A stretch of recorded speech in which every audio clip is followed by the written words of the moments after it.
देखिए question number 9 है इस अनसॉल्व पेपर में, और वही कॉम्बिनेशन ऑफ लेंसेज का है। वो टाइम अब निकल चुका है कि जब आपको दो लेंसेज दिए जाएंगे, कांटेक्ट में होंगे और क्वेश्चन पूछा जाएगा। ये सिंपल क्वेश्चन होता है जिसमें लेंसेज होते हैं दो या दो से ज्यादा और गैप होता है, कांटेक्ट नहीं होता है। वो क्वेश्चन ज्यादा इंपॉर्टेंट है। क्वेश्चन है कि find the position of the image of a source S form by the combination of lenses shown in the figure. तो टोटल जो लेंसेज है वो 3 है और एक सपोर्टिंग डायग्राम दिया गया है।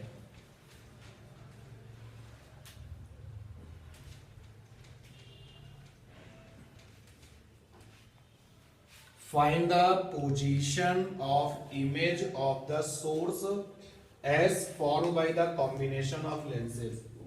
एक लेंस आपका ये है, दूसरा लेंस ये है और तीसरा लेंस ये। इस वाले लेंस की फोकल लेंथ 10 सेंटीमीटर है, इसकी फोकल लेंथ -10 सेंटीमीटर है और इसकी फोकल लेंथ 30 सेंटीमीटर है। सबकी जो प्रिंसिपल एक्सिस है वो कॉमन है। ये आपका सोर्स है। ये तीनों लोग मिल करके इस सोर्स की इमेज कहां बनाएंगे? ये वाली जो डिस्टेंस है वो 30 सेंटीमीटर है। ये सब फोकल लेंथ है लेंसेज के। ये जो डिस्टेंस है वो 5 सेंटीमीटर है और ये डिस्टेंस 10 सेंटीमीटर है। सभी अनसॉल्व्ड पेपर में ये same as it is question आपको मिल जाएगा।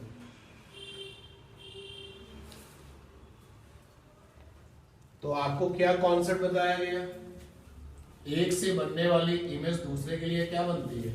ऑब्जेक्ट। और साथ ही साथ थोड़ा सा आपको डायग्राम भी अपडेट रखना पड़ता है। तो सबसे अगर हम अपने डिस्कशन में ऐसा मान लें ये लेंस ए है, ये लेंस बी है और ये लेंस सी है। सबसे पहले बात करते हैं फॉर लेंस ए। लेंस ए के लिए तो लेंस ए के लिए फार्मूला अप्लाई किया 1/f 1/v माइनस का 1/u। f की वैल्यू है प्लस का 10। इस वाले लेंस की फोकल लेंथ 10 लिखी गई है, साइन नहीं दिया गया तो क्या मानेंगे प्लस। और वैसे भी अगर कॉन्वेक्स लेंस है नथिंग से स्पेशल तो हमेशा क्या लेते हैं? कन्वर्जन। v इस सोर्स की इमेज कहां बनेगी? लेंस ए इमेज बनाएगा। u की वैल्यू कितनी है? माइनस का 30। ए वाले लेंस से जो आपका सोर्स है कितने डिस्टेंस पर? 30 सेंटीमीटर पर। सॉल्व करिए 1/10। ये माइनस माइनस प्लस इधर जाएगा तो माइनस का हो जाएगा 30 1/VA।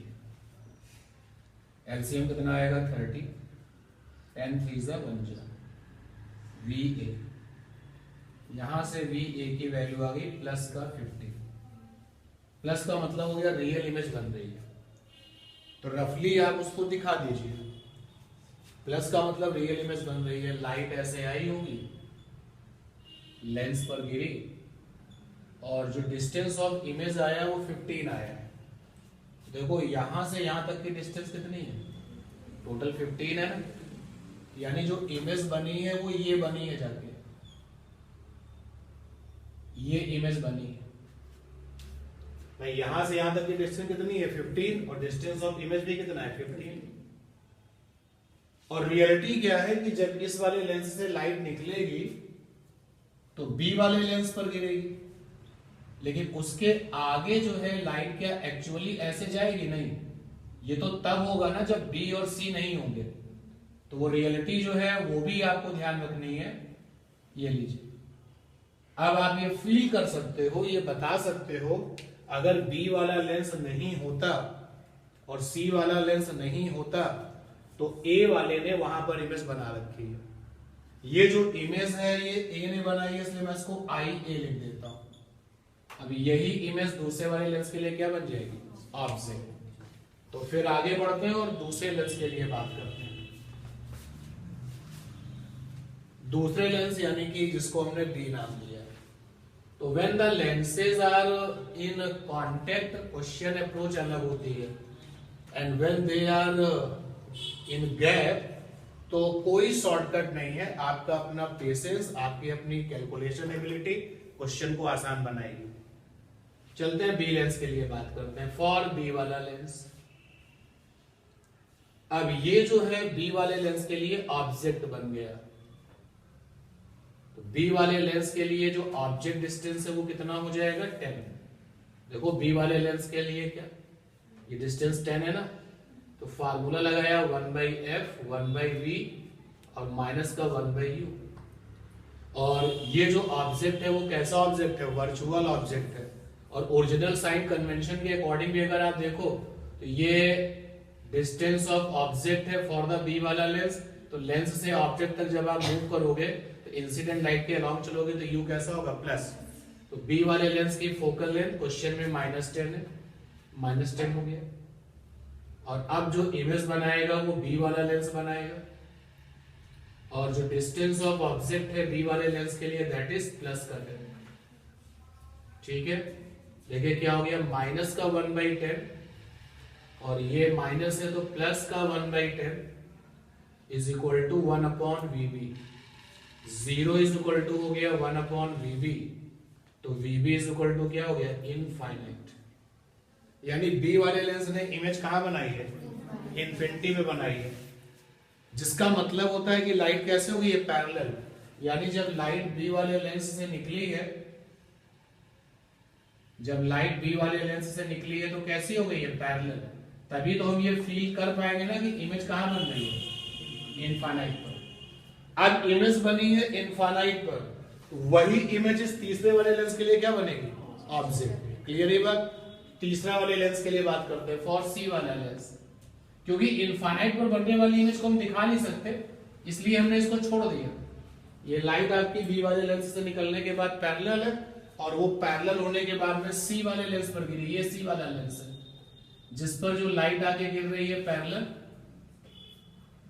ये। तो अब जो ऑब्जेक्ट है वो कहां है, इनफाइनाइट पर है, सी वाले लेंस के लिए। फिर से लगाया फार्मूला 1/f 1/v माइनस का 1/u, और सी वाले लेंस का f क्या है, प्लस का 30।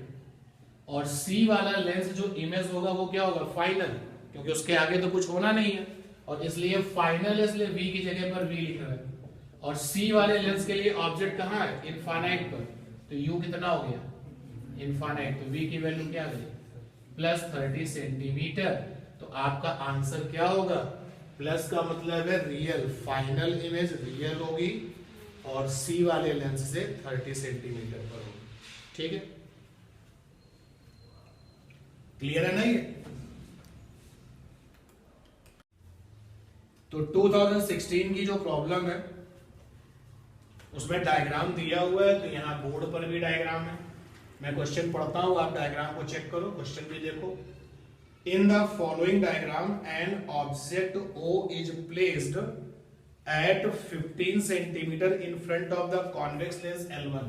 तो ये आपका L1 लेंस है, यहां से 15 सेंटीमीटर पर O ऑब्जेक्ट है, और इस L1 लेंस की जो फोकल लेंथ है दैट इज 20 सेंटीमीटर, और focal length 20 centimetre, and the final image is form at distance 80 centimetre from the second lens L2। और L2 वाले लेंस से जो ये इमेज बनी है वो फाइनल इमेज है, और L2 वाले लेंस से कितनी डिस्टेंस पर है, 80 सेंटीमीटर पर है। तो find the focal length of lens L2। L2 वाले लेंस की फोकल लेंथ चाहिए। क्या कॉन्सेप्ट है हमारे पास, एक से बनने वाली इमेज दूसरे के लिए क्या बन जाएगी, ऑब्जेक्ट। तो सबसे पहले ऑब्जेक्ट का जो सामना है वो कौन करेगा, लेंस L1। तो 101% पहले L1 के बारे में सोचते हैं। फॉर L1 के बारे में सोचना शुरू किए। फार्मूला लगाया 1/f is equal to 1/v minus का 1/u। L1 वाले लेंस की जो फोकल लेंथ है वो कितनी दे रखी है, दैट इज 20 सेंटीमीटर। तो L1 वाले लेंस की जो फोकल लेंथ है वो 20 सेंटीमीटर है, तो प्लस 20, क्योंकि L1 वाला लेंस कॉन्वेक्स है, नथिंग से स्पेशली, तो कन्वर्जिंग। और L1 वाले लेंस ने इमेज बनाई होगी कहीं पर, तो L1 वाले लेंस ने जो इमेज बनाई है मैंने उसको लिख दिया 1/V1, और L1 वाले लेंस से ऑब्जेक्ट कितना है 15 पर है, -15, V1 निकालते हैं 1/+20, और ये प्लस का 15 इधर आएगा, माइनस का 15 हो जाएगा, और 1/V1 एलसीएम लिया, 30 से कम तो नहीं आएगा, 60 से कम तो नहीं आएगा, 23 एंड 15 4 जा 1/V1, V1 की वैल्यू आ गई -60, और -60 हमें ये बता रहा है कि L1 वाले लेंस ने जो इमेज बनाई वो कैसी है, वर्चुअल। तो आप देखो डायग्राम में भी देखो, ये लाइट आपकी नंबर 1 है और ये लाइट नंबर 2 है। L1 वाले लेंस से निकलने के बाद क्या हो गई, 1 डैश और 2 डैश। तो अभी L2 को भूल जाओ, 1 डैश और 2 डैश आगे जाके मिलेगी, नहीं मिलेगी। जब आप पीछे वर्चुअली ट्रेस करोगे तो ये इमेज मिलेगी। ये वो इमेज है जो किसने बनाई है, L1 ने बनाई है। मैंने कहा ये इमेज I1 है। अब यही इमेज दूसरे वाले के लिए क्या बन जाएगी, ऑब्जेक्ट। L2 के लिए चलते हैं, फॉर L2 यहां पर आप साइन कन्वेंशन रटे नहीं, बेसिक साइन कन्वेंशन फॉलो करें। अब यही इमेज दूसरे वाले के लिए क्या बन जाएगी, ऑब्जेक्ट। देखो मैंने L2 से ऑब्जेक्ट डिस्टेंस निकाला, तो मैं इंसिडेंट लाइट से अपोजिट चल रहा हूं, यहां का यू कैसा होगा, माइनस कितना होगा, देखो भाई ये हमारा निकला है 60, L1 से ये डिस्टेंस कितनी आई है 60, और 60 और 20 मिलके क्या हो गया 80। तो यानी कि L2 के लिए ये जो ऑब्जेक्ट है वो कितना हो गया 80। फंडा लगाया 1/f 1/v माइनस का 1/u, u की वैल्यू कितनी हो गई -80। साइन कन्वेंशन, यहां से यहां तक की जब जर्नी आप कंप्लीट करोगे तो इंसिडेंट लाइट से कैसा होगा, अपोजिट, तो वो आपका -80 आ गया। और L2 वाले ने इमेज कहां बना दी है, यहां बना दी है, तो यहां से यहां तक जाओगे तो क्या होगा, +80, बोलो भाई। और L2 वाले लेंस की फोकल लेंथ कितनी है, मान लिया f है, तो देखो क्या बन गया 1/f 1/80 प्लस का 1/80, 1/f इज इक्वल टू कितना आ गया 2/80, तो f की वैल्यू कितनी आ गई +40। हो गया क्वेश्चन। फिर से आप देखें, एक से बनने वाली इमेज दूसरे के लिए क्या बन जाती है, ऑब्जेक्ट। तो जब हमने L1 डिस्कस किया तो V1 नेगेटिव 60 आ गया, जिससे पता चलता है वर्चुअल इमेज है, और virtual image same side of object होती है। तो लेंस L1 ने अपने पीछे इमेज बना रखी है। वैसे भी आप देखें, और दूसरा जगह रे डायग्राम देखें, ऑब्जेक्ट से लाइट चली 1-2, मैंने नंबर दे दिया 1-2, तो 1-2 लाइट जो है इस L1 पर गिरी, और फिर उसके बाद ऑप्टिकल फिनोमेना हो गई 1 डैश और 2 डैश। अगर ये L2 वाला लेंस नहीं होता तो 1 डैश आगे और 2 डैश आगे मिल पाती, नहीं मिल पाती, तो वर्चुअली जब ट्रेस करोगे तो ये बनेगा। तो ये आपका इमेज हो गया जो L1 ने बनाया है, और कितना डिस्टेंस है 60, तो ये आपका 60 है। अब L2 के लिए यही क्या बन जाएगा, ऑब्जेक्ट, क्योंकि अगर आप L2 से पूछोगे गिरने वाली लाइट कौन है, 1 डैश 2 डैश कहां से कनेक्टेड है, यहां से, तो ये यहां से यहां तक की डिस्टेंस कितनी आ गई 80, और साइन कन्वेंशन के अकॉर्डिंग चलेंगे तो कैसा होगा, नेगेटिव। और फिर L2 ने जो इमेज बना रखी है वो ये बना रखी है, साइन कन्वेंशन प्रॉपर्ली फॉलो किया, प्लस का 40। तो हमारी अपनी सोच। अब हम लोग चलते हैं लेंस के सबसे लास्ट फेज में, जिसमें हम लोग डिस्पर्सन की बात करेंगे।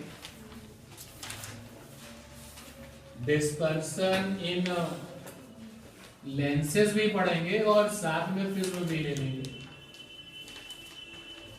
प्रिज्म, डिस्पर्सन लेंसेज में और प्रिज्म में।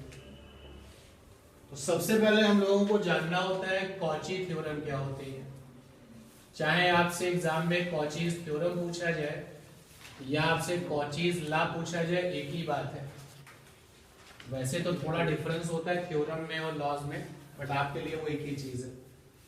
क्या बताया कॉची ने, किसी भी मटेरियल मीडियम का रिफ्रैक्टिव इंडेक्स एब्सोल्यूट वाला, यानी एब्सोल्यूट रिफ्रैक्टिव इंडेक्स किसका, गिवन मटेरियल का, of given material is mu.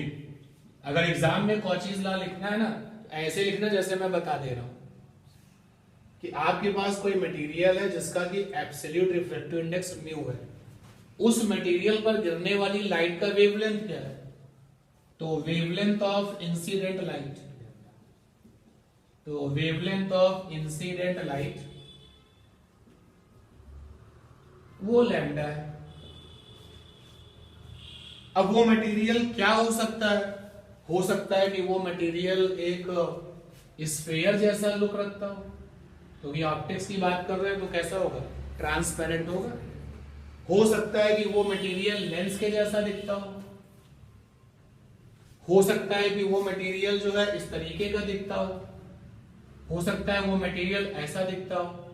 कोई भी मटेरियल जो आपका ट्रांसपेरेंट है उसका एब्सोल्यूट आरआई म्यू है और आपने उसके ऊपर लैम्डा वेवलेंथ की लाइट को गिराया है, तो कॉची कहता है जो म्यू होता है और जो लैम्डा होता है उनके बीच में ये रिलेशनशिप होता है, C अपॉन लैम्डा की 4 पावर, D अपॉन लैम्डा की 6 पावर, ऐसे and so on plus constant upon lambda की even power, even number. Lambda के ऊपर इवन नंबर चलता है। अगर आप बोलो सर पहले वाले में तो लैम्डा है ही नहीं, तो लैम्डा की पावर 0, और 0 भी किस में आता है? इवन नंबर में आता है। लेकिन सिंप्लिसिटी के लिए आपके अपने टेक्स्ट बुक में उन्होंने कहा हम केवल यहीं तक जाएंगे, आगे के जो हायर पावर वाले टर्म थे उनको हटा दिया गया, इग्नोर कर दिया गया फॉर द सिंप्लिसिटी। तो ये होता है और ऐसा क्यों लिया गया? फॉर द सिंप्लिसिटी लिख दिया, neglecting higher order term, higher order term for simplicity, for simplicity. जैसे सपोज कर लो कि आपके बैच में कोई स्टूडेंट 4 टर्म लेता है, 1 2 3 4, और वो जब म्यू निकालता है तो निकल के आता है 1.5239। कोई स्टूडेंट केवल 2 टर्म लेता है और फिर वो जब म्यू निकालता है तो उसका म्यू आता है 1.52, तो नियर अबाउट दोनों सेम आ रहा है ना। जितने ज्यादा टर्म आप लोगे उतना ही ज्यादा एक्यूरेसी की तरफ चलोगे। जैसे ये कह सकता है कि मैंने तो डेसिमल के बाद कितने डिजिट्स लिए हैं और तुमने केवल कितने लिए हैं? 2। हम ज्यादा एक्यूरेट है, हमने ज्यादा अच्छे से कैलकुलेशन किया है, बस यही फर्क पड़ता है। तो आप जो है यहाँ पे 2 टर्म लेते हैं फॉर द सिंप्लिसिटी, और ये जो आपका बॉक्स है ना इसी को कहते हैं कॉचीज लॉ। ऊपर वाला भी कॉचीज लॉ है, ये भी कॉचीज लॉ है। यहां से एक चीज क्लियर हो जाती है कि लैम्डा की वैल्यू ज्यादा होगी तो म्यू की वैल्यू क्या होगी? कम होगी। लैम्डा की वैल्यू ज्यादा होगी तो म्यू की वैल्यू कम होगी। तो अब जरा लाइट में जो आपके पास में टाइप्स ऑफ लाइट है कितने तरीके की है, कौन बताएगा इस तरफ? टाइप्स ऑफ लाइट 7, 8 तो नहीं होती है। अरे बताओ भाई, 8 तो नहीं होती, 7 टाइप्स लाइट है पक्का विबग्यो। तो अब आपको लैम्डा के अकॉर्डिंग लाइट का पूरा लुक पता है विबग्यो। 7 टाइप्स होते हैं लाइट के। वायलेट का वेवलेंथ है 4000 एंगस्ट्रॉम, इंडिगो का है 4500 एंगस्ट्रॉम। ये इनकी एवरेज वैल्यूज हैं। 4000 का मतलब ये भी है कि 4000 थोड़ा बड़ा भी हो सकता है, थोड़ा सा कम भी हो सकता है। और ब्लू का हो गया 5000 एंगस्ट्रॉम, ग्रीन का हो गया 5500 एंगस्ट्रॉम, येलो का हो गया 6000 एंगस्ट्रॉम, ऑरेंज का हो गया 6500 एंगस्ट्रॉम, और रेड का हो गया 7000 एंगस्ट्रॉम। एक ही मटेरियल पर बारी बारी इनको इंसिडेंट करो तो लैम्डा ज्यादा तो म्यू क्या आएगा? कम। तो सबसे ज्यादा लैम्डा किसका है? रेड का। सबसे कम रिफ्रैक्टिव इंडेक्स मिलेगा किसका? मटेरियल का, फॉर द रेड कलर। मान लो वो मटेरियल ये चश्मा है, ये लेंस है जिसको हमने यूज किया हुआ है, तो जब आपने इस पर रेड कलर की लाइट डाली तो इसका जो एब्सोल्यूट आ रहा है सबसे कम आएगा। किसका? लेंस का, मटेरियल का। और उसी मटेरियल पर जब आप इसको वायलेट को डालोगे तो सबसे ज्यादा आ रहा मिलेगा। एक बात यहां पर क्लियर हो गई, किसी भी मटेरियल का एब्सोल्यूट आरआई सबसे कम तब मिलता है जब यूजिंग लाइट कैसी होती है, रेड, और सबसे ज्यादा तब मिलता है जब यूजिंग लाइट कैसी होती है, वायलेट। तो for given material, for given material, for given material value of absolute RI, full form क्या है आरआई का, absolute RI is maximum for using कौन सी लाइन, वायलेट। अगर म्यू को मैक्सिमम करना है तो लैम्डा को मिनिमम करना पड़ेगा, और मिनिमम लैम्डा किसका, वायलेट। और वैल्यू ऑफ ए आर आई का फुल फॉर्म क्या है, absolute refractive index is minimum for using कौन सी लाइट, आर ई डी। बहुत ही फेमस क्वेश्चन है, ठीक है। अच्छा, सभी लाइट बारी बारी यूज करें, पहले वायलेट को गिराया, फिर इंडिगो को गिराया, फिर ब्लू को गिराया, जरा वो पैटर्न देख लीजिए। तो हमने जब रेड को गिराया तो उस मटेरियल का एब्सोल्यूट आरआई हमको म्यू आर मिला। फिर जब हमने उसी मटेरियल में इंसिडेंट लाइट को वायलेट रखा तो जो एब्सोल्यूट आरआई मिला वो म्यू वी मिला।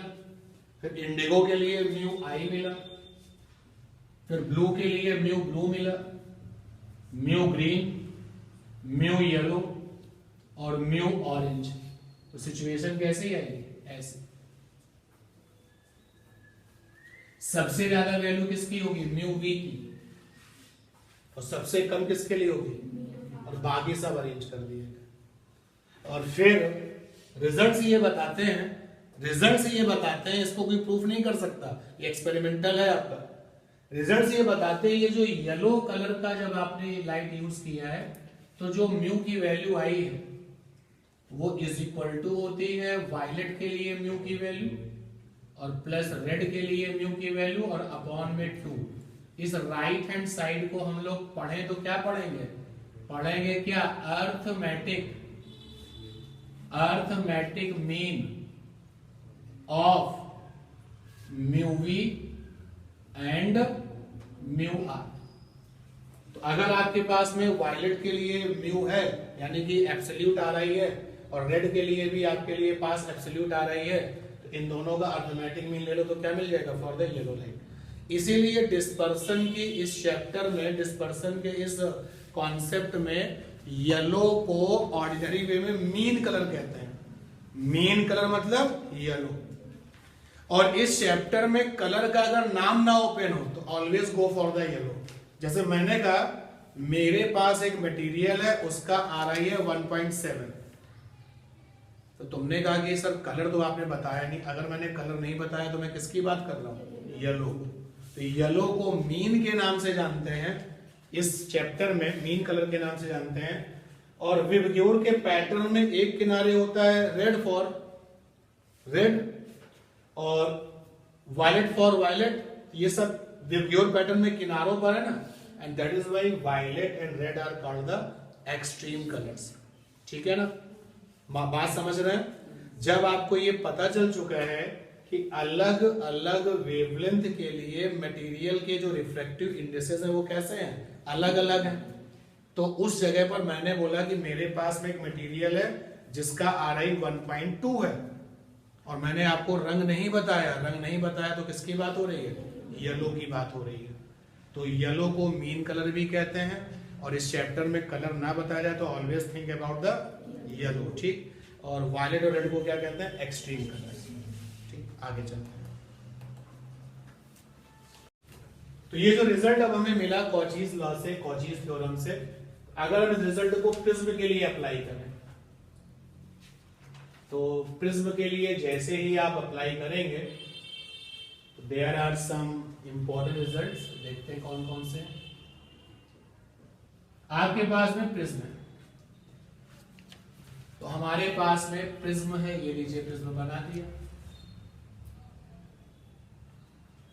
मैंने इस पर लाइट डाली,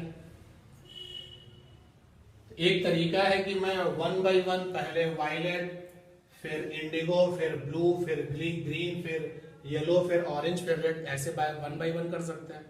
एक हमारे पास में तरीका है कि अगर हम व्हाइट लाइट डाल दें तो, क्योंकि व्हाइट में ये सातों लोग होते हैं, वायलेट भी होता है, इंडिगो भी होता है, ब्लू भी होता है, ग्रीन भी होता है, येलो भी होता है, ऑरेंज भी होता है, रेड भी होता है, सबको इंसिडेंट कर दिया। आपने कहा कि मेरे पास जो मटेरियल है वो लेंस है, आपके पास में लेंस है, मेरे पास प्रिज्म था, आपने लेंस पर व्हाइट लाइट डाल दी, लेंस पर व्हाइट लाइट। समवन से कि उसके पास में ग्लास का स्लैब है, ये रहा ग्लास का स्लैब, उसने वायलेट लाइट ग्लास के स्लैब पर डाल दी। कुछ लोग कह रहे हैं कि उनके पास में ग्लास का बना हुआ, कांच का बना हुआ एक पेपर वेट है जो देखने में स्फेयर जैसा है, तो उन्होंने अपना व्हाइट लाइट उसके ऊपर डाल दी। व्हाइट लाइट हमने डाल दी है, चाहे प्रिज्म हो या लेंस हो या ग्लास का स्लैब हो या फिर ग्लास की बॉल हो या कुछ भी ट्रांसपेरेंट मटेरियल हो आपके पास, आपने स्नेल्स लॉ लगाया।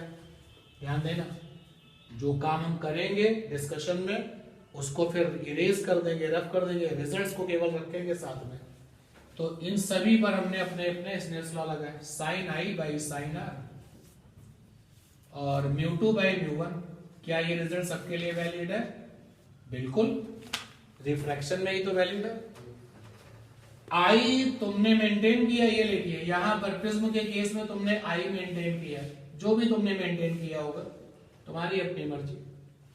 लेंस के केस में भी तुमने आई मेंटेन किया होगा, इस यहां पर भी तुमने आई मेंटेन किया होगा, सिमिलरली यहां पर भी आई मेंटेन किया होगा, यानी जो आई आपका है वो फिक्स है।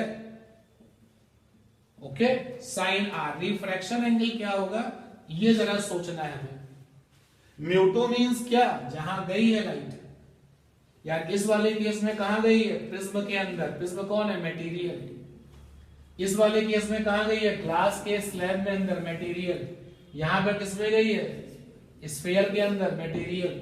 और यहां पर भी किसके अंदर गई है? लेंस के, मटेरियल। तो यानी म्यू2 का मतलब हो गया म्यू मटेरियल। मान लो म्यू मटेरियल म्यू है, और हम लोग कॉचीज थ्योरम में किसकी बात कर रहे हैं? एब्सोल्यूट। तो सराउंडिंग में क्या होगा? एयर। तो यार कहां से आ रही है? म्यू1 माने एयर, तो यहां पर 1 हो गया भाई। साइन आर की वैल्यू आ गई साइन आई बाई म्यू, और ये आई क्योंकि आपका फिक्स है, जो भी तुमने मेंटेन किया है, जो भी तुमने मेंटेन किया है 30 डिग्री 20 डिग्री जो भी किया है, तो साइन आई आपका फिक्स है। ये देखिए फिक्स है, कांस्टेंट है, लेकिन म्यू अलग अलग है। वायलेट में छिपा, व्हाइट में छिपा हुआ वायलेट कहता है मेरे लिए तो म्यू अलग होगा, इंडिगो कह रहा है मेरे लिए म्यू अलग होगा, ब्लू कह रहा है मेरे लिए इसका म्यू अलग होगा। और जब सभी कंपोनेंट्स के लिए म्यू अलग अलग होगा तो जो रिफ्रैक्शन एंगल है वो भी कैसा आएगा? अलग अलग आएगा। और रिफ्रैक्शन एंगल अलग अलग आएगा, इसका क्या मतलब है? मटेरियल के अंदर जैसे ही लाइट चलेगी तो रिफ्रैक्शन एंगल वायलेट का अलग होगा, इंडिगो का अलग होगा, तो सात के सातों रंग अलग अलग डायरेक्शन में यानी कि कंपोनेंट्स में क्या करेंगे? चलेंगे। And this is called the dispersion. Dispersion क्या होता है? जब किसी व्हाइट लाइट को हम लोग क्या कहते हैं? नॉन मोनोक्रोमेटिक, और क्या कहते हैं? हेट्रोक्रोमेटिक। मतलब आपकी लाइट मोनोक्रोमेटिक ना हो। मोनोक्रोमेटिक का मतलब हो गया सिंगल वेवलेंथ वाली। अब देखिए व्हाइट में कितनी वेवलेंथ है? 7 वेवलेंथ है, 7 वेवलेंथ है अलग अलग। तो अगर आप ट्रांसपेरेंट मटेरियल पर नॉन मोनोक्रोमेटिक लाइट डालते हो, या ऐसे लिखो व्हाइट लाइट को डालते हो, इंसिडेंट करते हो, तो जस्ट आफ्टर रिफ्रैक्शन, रिफ्रैक्शन के तुरंत बाद इंसिडेंट लाइट अपने कंपोनेंट कलर्स में ब्रेक हो जाती है। तुम्हें पता हो गया क्यों ब्रेक हो जाती है, यहां से पता चल गया क्यों ब्रेक हो जाती है। ठीक है ना? क्योंकि म्यू सबके अलग अलग है तो आर भी सबके अलग अलग है। इसी फिनोमेना को क्या कहते हैं? डिस्पर्सन। और डिस्पर्सन की इस फिनोमेना में सीधा सीधा देखो क्या रिलेशन है? जिसका म्यू ज्यादा उसका आर क्या कम। यार म्यू ज्यादा साइन आर कम, और साइन आर कम तो आर भी कम। समझ पा रहे हैं? तो सबसे कम रिफ्रैक्शन एंगल कब मिलेगा? जब म्यू की वैल्यू सबसे ज्यादा होगी। पहले मैं जरा डिस्पर्सन की डेफिनेशन लिख दूं। तो रिजल्ट में पहला पॉइंट तो ये हो गया, डिस्पर्सन क्या है? जब when non monochromatic light, when non monochromatic light, कुछ लोग इसी नॉन मोनोक्रोमेटिक लाइट की जगह पर व्हाइट लाइट लिखते हैं। सही है बात। व्हाइट लाइट को हेट्रोक्रोमेटिक भी कहा जाता है। तो when non monochromatic light, white light incident over transparent material, और वो चाहे जैसा हो, चाहे वो प्रिज्म वाला ट्रांसपेरेंट हो या कोई और transparent material, then just after refraction, just after refraction, refraction का क्या मतलब होता है? जैसे ही वो दूसरे मीडियम में जाएगी, जैसे ही वो अंदर जाएगी, मीडियम के अंदर जाएगी, then just after refraction incident light divided into its component colour,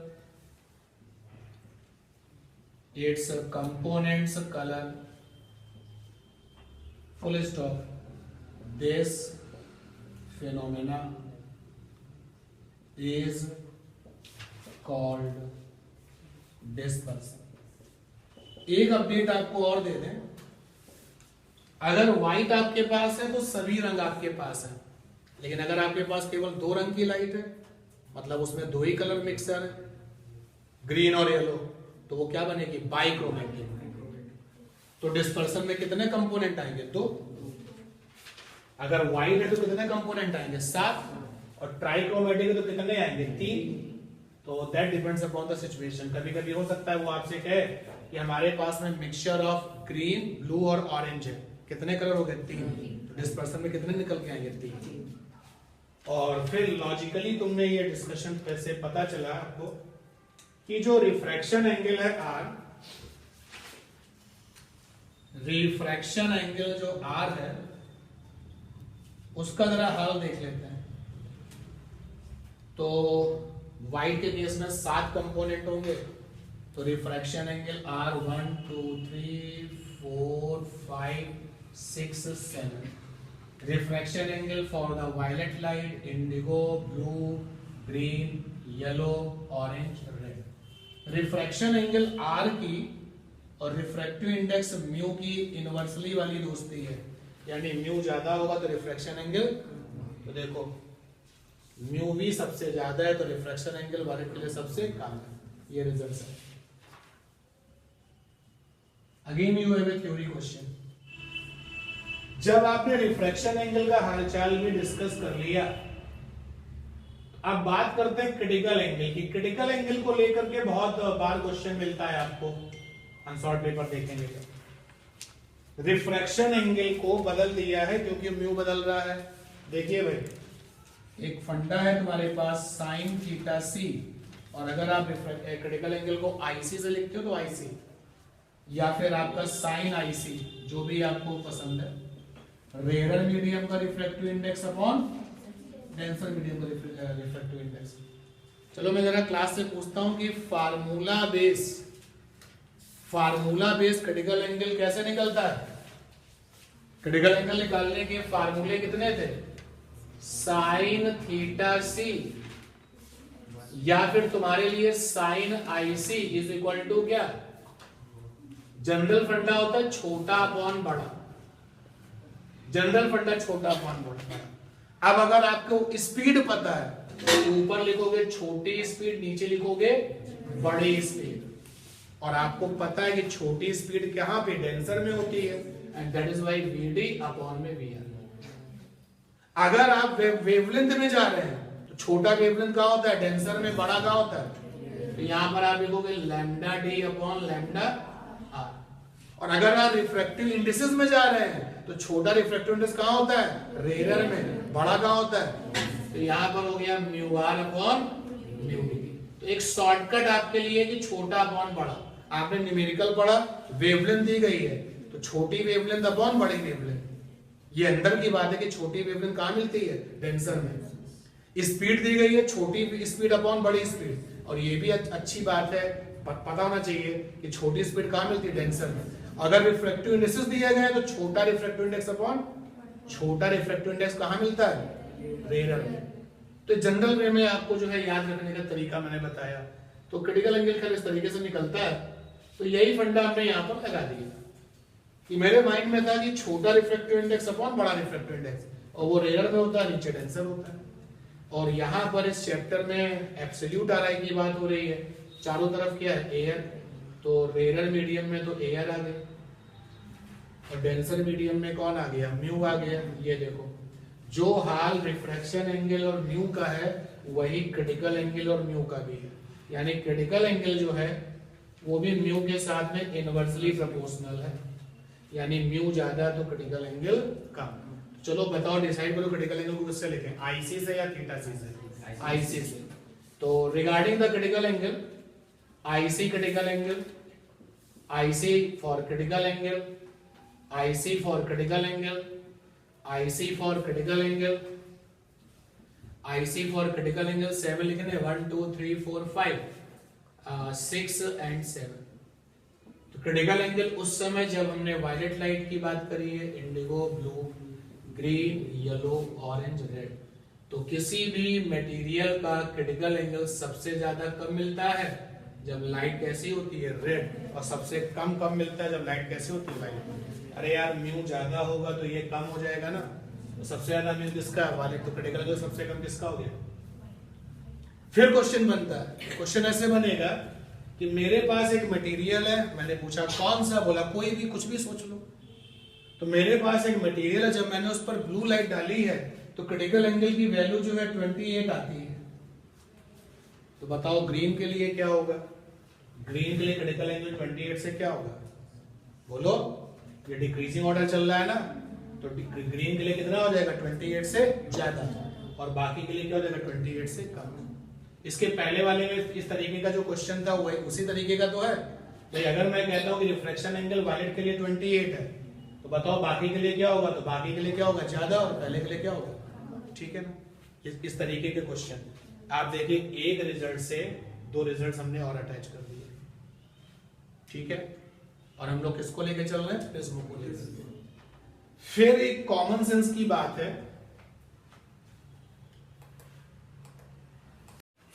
तो ये रिफ्रैक्शन एंगल का ऑर्डर हो गया और ये आपका क्रिटिकल एंगल का ऑर्डर हो गया। ये क्रिटिकल एंगल का डिक्रीजिंग ऑर्डर है या इंक्रीजिंग ऑर्डर है? तो ये कैसा ऑर्डर है? ये देखो, ये कैसा ऑर्डर है? अच्छा, ये कैसा ऑर्डर है? इंक्रीजिंग है ना। तो यहां से यहां तक चलोगे तो लगातार इंक्रीज करेगा। ये भी ऊपर कैसा है? इंक्रीजिंग। और ये कैसा है? इंक्रीजिंग। तो इस बात का ध्यान रखना कि रिफ्रैक्शन एंगल और क्रिटिकल एंगल में रिगार्डिंग द कलर्स कौन किस तरीके की वैल्यू के साथ अटैच होता है। इस तरीके के क्वेश्चन बहुत फ्रीक्वेंटली मिलते हैं। किसी एक को सिलेक्ट कर लिया, जैसे मटेरियल के लिए रिफ्रैक्शन एंगल ग्रीन के लिए 32 है, ग्रीन के लिए 32 है। बताओ येलो के लिए क्या होगा? 32 से ज्यादा। यानी ग्रीन के जो इस तरफ है तो 32 से ज्यादा उनके होंगे, और पीछे की तरफ है तो कैसे होंगे? अरे बोलो भाई। और सिमिलरली क्रिटिकल एंगल को लेकर के, क्रिटिकल एंगल अगर कहता है कि हमने मटेरियल के लिए क्रिटिकल एंगल ब्लू के लिए जब फाइंड आउट किया तो 42 है, बताओ ग्रीन के लिए क्या होगा? तो 42 से ज्यादा। अंशिका, ये बात समझ में आ रही कि ये इंक्रीजिंग ऑर्डर है? इंक्रीजिंग ऑर्डर में क्या होता है?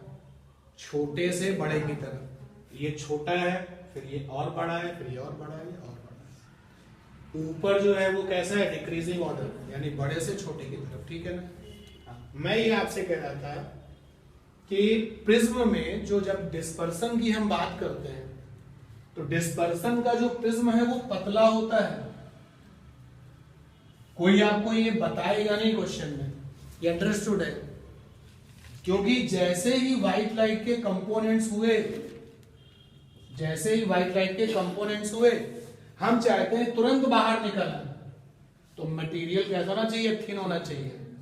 And that is why if you are asking about the prism, if you are thinking about the prism, तो प्रिज्म अगर मोटा हो गया ना, तो यहां से यहां तक जाने में कुछ रंग आपस में फिर से मिल सकते हैं और एलिमिनेट हो सकते हैं, मतलब एक दूसरे में मिक्स हो गए।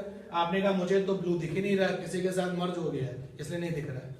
तो जैसे ये 7 कंपोनेंट्स ब्रेक हुए हैं, तुरंत बाहर चाहिए, इसके लिए हम अपने प्रिज्म को क्या रखेंगे, पतला। और पतले प्रिज्म के लिए डेविएशन की वैल्यू क्या होती है, म्यू प्रिज्म का, नीचे म्यू सराउंडिंग का -1 इंटू ए। हम लोग पढ़ रहे हैं डिस्पर्सन जिसमें एब्सोल्यूट आ रही है, सराउंडिंग में क्या होगा, एयर। अब लीजिए भाई, म्यू अलग अलग तो डेल्टा भी अलग अलग, जिसका म्यू ज्यादा उसका डेल्टा ज्यादा, तो डेल्टा यानी डेविएशन, डेल्टा फॉर डेविएशन, तो delta for deviation for violet, indigo blue, green, yellow, orange, red. सबसे ज्यादा डेविएशन हमें प्रिज्म तब देता है जब लाइट का कलर कैसा होता है, वायलेट, और सबसे कम डेविएशन तब देता है जब लाइट का कलर रेड। ठीक है। और इन चारों रिजल्ट्स में, इन सभी रिजल्ट्स में जो 4 आपके हैं, ये चीज सबके लिए अंडरस्टूड है।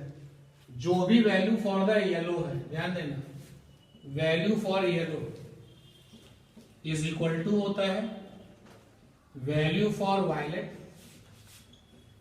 प्लस वैल्यू फॉर रेड और अपॉन में क्या 2। चलो इसको लास्ट को पिक कर लो, यानी delta Y is equal to delta V plus delta R by 2। Second last pick करो, critical angle yellow is equal to critical angle violet, critical angle red by 2। इसके ऊपर वाला जरा पिक करो, R yellow is equal to R violet plus R red by 2। उसके ऊपर वाला तो बता चुका हूं, फिर एक बार लिख देता हूं, mu yellow is equal to mu V plus mu red.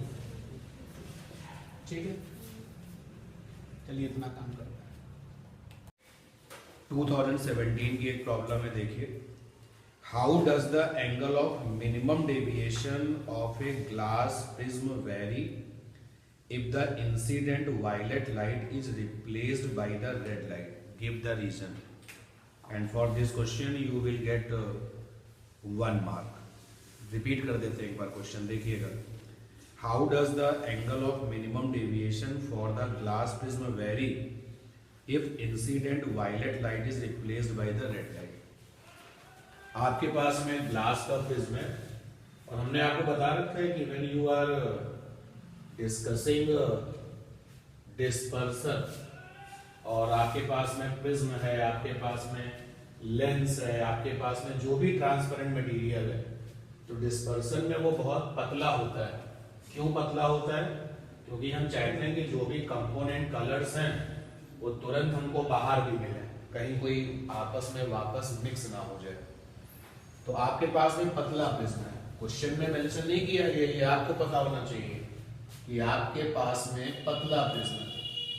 और पतले प्रिज्म में जो डेविएशन होता है और जो मिनिमम डेविएशन होता है, दोनों का मतलब एक ही है, और फार्मूला होता है mu upon mu dash minus का 1 इंटू ए, जहां पर ये म्यू क्या है, प्रिज्म का आर आई है, आर आई ऑफ प्रिज्म, और म्यू डैश क्या है, आर आई ऑफ सराउंडिंग। और जब हम डिस्पर्सन की बात करते हैं तो सराउंडिंग में एयर होता है, तो रिजल्ट आ गया म्यू माइनस 1 इंटू ए, क्योंकि सराउंडिंग में एयर हो जाएगा। और वायलेट को रिप्लेस कर दिया गया है रेड लाइट से। कह रहा गिव रीजन, तो ये रीजन दिया जा रहा है, तो हमने यहाँ पर लॉजिकली लिखा कि भाई हमको ये सीक्वेंस पता है, mu violet indigo greater, mu violet greater than indigo, mu blue, mu green, mu yellow, mu orange और लास्ट म्यू रेड। तो वायलेट को रिप्लेस किया गया है रेड लाइट से, तो वायलेट रिप्लेस बाय रेड। तो इसका मतलब है पहले यहां पर म्यू भी रहा होगा, मिनिमम डेविएशन की बात हो रही है, और अब इस जगह पर क्या आ जाएगा, रेड आ जाएगा। तो जिसका म्यू ज्यादा होगा उसके लिए डेविएशन भी क्या होगा, ज्यादा। तो यहाँ पर आप म्यू भी ज्यादा होता है, तो जो डेल्टा एम यानी मिनिमम डेविएशन जो वायलेट के लिए आएगा और जो मिनिमम डेविएशन रेड के लिए आएगा, तो दोनों में रिलेशन हो जाएगा delta M for the violet greater than delta M for the red. और वैसे आपको वो सीक्वेंस भी पता है कि डेविएशन को लेकर के भी रिजल्ट्स ऐसे ही रहते हैं। याद रखना कि पतले प्रिज्म के लिए डेविएशन और minimum deviation both are the same things. ये देखिए delta violet, indigo, blue, green, yellow, orange, red. तो रीजन भी देना है और आंसर भी देना है, दोनों काम हमने कर लिए। ठीक है, and for this question you will get 1 marks. तो अगला क्वेश्चन देखिए भाई, 3 rays 1, 2, 3 of the different colors fall normally on the one of the side of an isosceles right angle prism as shown. The refractive indices of the prism for these rays are 1.39, 1.47, 1.52 respectively. Find which of these rays get internally reflected and which get only refracted from the AC. Trace the path of the ray. Justify your answer with the help of a necessary calculations. तो question में एक supporting diagram भी है, आप देख सकते हैं। उसमें रेज 1, 2, 3 रेज जो है वो इंसिडेंट की जा रही है। ये आपका सपोर्टिंग डायग्राम है। 3 मार्क्स आपको दिला रहा है ये क्वेश्चन। सारे क्वेश्चन हम लोग अनसॉल्व पेपर से ले रहे हैं। ये रेज है आपकी, नॉर्मली इंसिडेंट हो रही है। इनका नाम है 1, 2, 3, 1, 2, 3 रेज इंसिडेंट नॉर्मली। ये एंगल 45 डिग्री है, ये भी 45 डिग्री है और ये 90 डिग्री है। तो जिस प्रिज्म पर इंसिडेंट हो रही है वो right angle isosceles triangular prism है।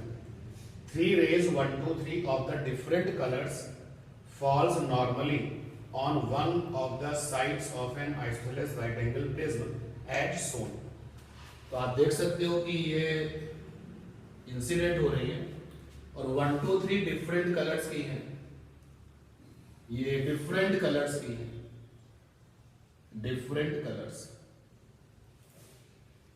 कलर्स के नाम दिए गए नहीं दिए गए ये नहीं बताया गया, लेकिन नंबर 1 लाइट का जो कलर है उसके लिए जो प्रिज्म का रिफ्रैक्टिव इंडेक्स है वो 1.39 है। यानी नंबर 1 वाली लाइट के लिए जो प्रिज्म का RI है वो 1.39 है। नंबर 2 वाली लाइट के लिए जो प्रिज्म का RI है वो 1.47 है और नंबर 3 वाली लाइट के लिए जो प्रिज्म का RI है वो 1.52 है। अलग अलग कलर्स के लिए RI अलग अलग होते हैं, हम जानते हैं। Find which of these rays get internally reflected. Normally incident की कंडीशंस में ये नंबर 1 वाली लाइट बिना किसी डेविएशन के पहुंचेगी AC के पास, नंबर 2 वाली लाइट भी AC के पास पहुंचेगी, नंबर 3 वाली लाइट भी AC के पास पहुंचेगी। तो इनमें से कौन सी रे होगी जो रिफ्लेक्टेड होगी और कौन सी रे होगी जो रिफ्रैक्टेड होगी? मतलब AC से टकराने के बाद बाहर आ जाए तो रिफ्रैक्टेड और TIR हो जाए तो रिफ्लेक्टेड। तो trace the path of the rays, आपको जो है जो भी होगा उसका फिर पाथ भी दिखाना है और justify your answer with the help of a necessary calculation. ये आपको दिया है। अब देखिएगा, इस नंबर 1 के लिए बात करो या नंबर 2 के लिए बात करो या नंबर 3 के लिए बात करोगे, नॉर्मल इंसिडेंट में एक बात आपको पता है कौन सी, कि नॉर्मली जब इंसिडेंट होता है तो I1 क्या होता है 0, R1 क्या होता है 0 और R2 की वैल्यू क्या होती है कैपिटल A। और यहां पर जो कैपिटल A है यानी जो प्रिज्म एंगल है वो कितना है 45 डिग्री है। और नंबर 1 के लिए जो इंसिडेंट एंगल है और नंबर 2 के लिए जो इंसिडेंट एंगल है और नंबर 3 के लिए जो इंसिडेंट एंगल है वो कैसा होगा, एक जैसा होगा। यार R2 क्या होता है सेकेंड फेज का इंसिडेंट एंगल और ये 45 डिग्री 45 डिग्री है, ये 45 डिग्री, ये भी 45 डिग्री और ये भी 45 डिग्री। ठीक है, क्लियर ये बात? अब अगर ये इंसिडेंट एंगल क्रिटिकल एंगल से बड़ा हुआ तो TIR होगा। ये नंबर 1 के लिए भी इंसिडेंट एंगल 45 डिग्री है, और यार इसके लिए भी वही कंडीशन I10 R10 R2 बराबर है। सिमिलरली इसके लिए भी कंडीशन, इसके लिए भी वही सेम कंडीशन। तो अगर ये नंबर 2 के लिए इंसिडेंट एंगल क्रिटिकल एंगल से ज्यादा हुआ तो TIR हो जाएगा, कम हुआ तो नहीं होगा, रिफ्लेक्शन होगा। बताइए भाई, सोचिए। आपको ये पता है कि TIR होने के लिए क्या होना चाहिए, यहां पे डिस्कस करते हैं। फॉर TIR आपको पता है जो इंसिडेंट एंगल है वो क्रिटिकल एंगल से क्या होना चाहिए, बड़ा होना चाहिए। चाहे वो थोड़ा ही बड़ा हो, लेकिन बड़ा होना चाहिए। एक तो तुम्हें ये बात पता है कि इंसिडेंट एंगल को क्रिटिकल एंगल से बड़ा होना चाहिए। और अगर हम लोग यहां पर साइन लें, साइन IC, साइन ले दो तरफ का, ये आ गया sine I greater than sine IC होगा रेडर मीडियम अपॉन डेंसर मीडियम का रिफ्रैक्टिव इंडेक्स। यहां से साइन I ग्रेटर देन रेडर मीडियम तो एयर हो जाता है, और डेंसर में खुद आपका मटेरियल आ जाता है, तो म्यू मटेरियल। यहां से आप देखिए रिजल्ट आ जाएगा mu greater than 1 upon sine I। एक दूसरी बात ये निकल के आ रही है TIR के लिए, म्यू जो है वो RI ऑफ मटेरियल है। म्यू क्या है, RI ऑफ मटेरियल। और साइन I में जो I है वो क्या है, इंसिडेंट एंगल, इंसिडेंट एंगल। एक दूसरा तरीका आपके पास ये है कि अगर RI of material 1 upon sine I से ग्रेटर हुआ तो क्या हो जाएगा, TIR। तो नंबर 1 के लिए जरा चेक करते हैं। नंबर 1 के लिए, for number 1, for number 1, number 1 के लिए जो RI है वो कितना है, 1.39 है। तो भाई जो म्यू की वैल्यू है नंबर 1 के लिए वो 1.39 है। जो म्यू की वैल्यू है नंबर 1 के लिए वो 1.39 है। अब जरा 1 अपॉन साइन I निकालें, I फॉर इंसिडेंट एंगल। तो नंबर 1 के लिए जो इंसिडेंट एंगल है वो कितना है, 45 डिग्री। यहां से आ गया 1 अपॉन साइन 45 डिग्री। अब साइन 45 डिग्री क्या होता है, √2, यानी कि 1.414।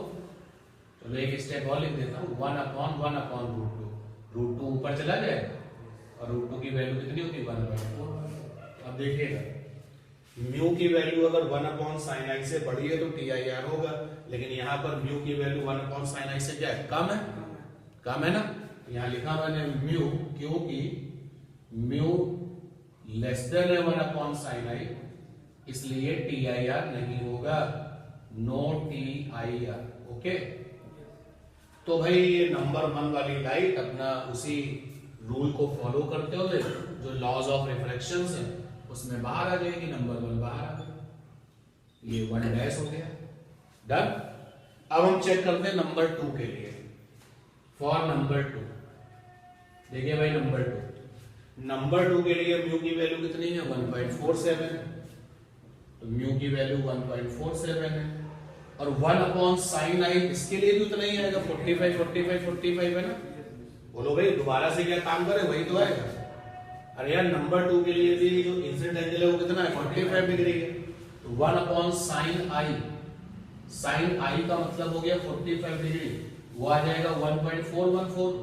तो देखो ये म्यू यहां पर क्या है, बड़ा है, क्योंकि म्यू की वैल्यू 1 अपॉन साइन I से बड़ी है, इसलिए TIR होगा, TIR टेक प्लेस। तो भाई नंबर 2 वाले का तो TIR हो जाएगा, ये लीजिए। आप देखिए नंबर 3 के लिए भी म्यू बड़ा है ना 1 अपॉन साइन I से, है ना। चेक करें क्या, वो तो दिखाई दे रहा ना। तो नंबर 3 के लिए जो म्यू की वैल्यू है वो 1.52 है, और I की वैल्यू फिर से 45 डिग्री है। तो इस नंबर 3 का भी TIR, ठीक है बढ़िया क्वेश्चन, क्लियर है ना। ओके, नेक्स्ट पर चलते हैं। नेक्स्ट क्वेश्चन को देखिए, सुनिए क्या है। How does the refractive index of A transparent medium depend on the wavelength of incident light used.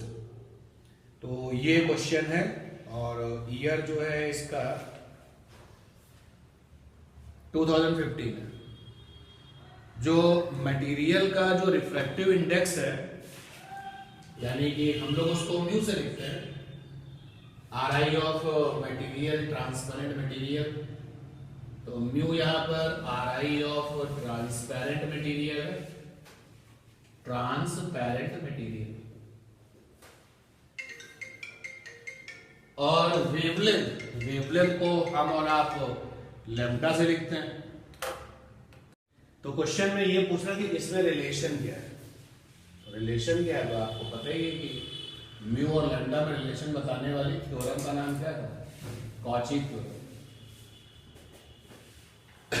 Cauchy theorem में जो ए और बी है वो क्या है, कांस्टेंट है। अब देखिए यहां पर स्पेशली इसके लिए क्वेश्चन पूछा गया है, तो आपको बताना पड़ेगा ए और बी कांस्टेंट हैं, आर कांस्टेंट किसके लिए, फॉर यूजिंग मटेरियल।